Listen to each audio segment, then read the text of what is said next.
Possibilities are always endless. We have all been there, looking at something and wishing we had it. The girl, the car, the money, the family, the lifestyle, but then we tell ourselves, yeah, but that's not me. The people who get that are cut from a different cloth, and we keep telling ourselves that until it becomes a self-fulfilling prophecy. We waste the wings we got believing the entire time that we can't fly and that it's impossible for us.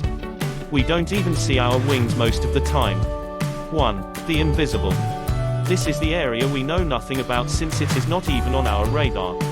We don't know that it exists, only when we discover or someone else tells us that, do we move the needle from the invisible to impossible. The invisible now becomes visible. You know that it's happening somewhere out there but not here, not where you are, not in your life. So that's why the invisible becomes the impossible. Oh wow, that's amazing. But it's impossible for me. So welcome to the second stage. It always seems impossible until it's done. Nelson Mandela. 2. The impossible. This is the area of get-rich-quick schemes. This is where the hagglers mostly operate, promising to give you something that would move you from the impossible area to the actual area, but it doesn't work like that in real life. You are not accustomed to that kind of lifestyle and you can't handle the jump. If you need a proof of that, just look at what happens to the lottery winners who go from rags to riches. The suicide and depression rate within that group is one of the largest in the country, and the paradox is that they were happier with their lives before they won the lottery. 3. The possible. When you shift your mindset from a fixed to a growth mindset, that's when you reach the possible area. You start believing that it is possible for you to achieve that. It is no longer something which exists out there for someone else, and it's no longer for the people you think are made from a different cloth. 4. The probable.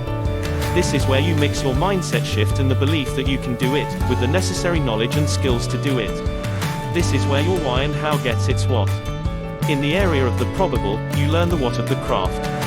You learn how to make your dream and your vision a reality. This is the part where habits and everyday actions take place. This is one of the longest periods because most skills take so much time to become second nature. No one gets very far unless he accomplishes the impossible at least once a day. Elbert Hubbard. 5. The actual. This is where your vision and your dream becomes a reality. This is the end goal you will feel, touch, smell, and live through. But only if you believe, work through it and achieve mastery. This is the place where dreams come true, but it isn't a magical place that fell from nothing. It is a product of your beliefs and hard work you put in for years until you saw the desired results. And because of that, you are now living your dream in the reality.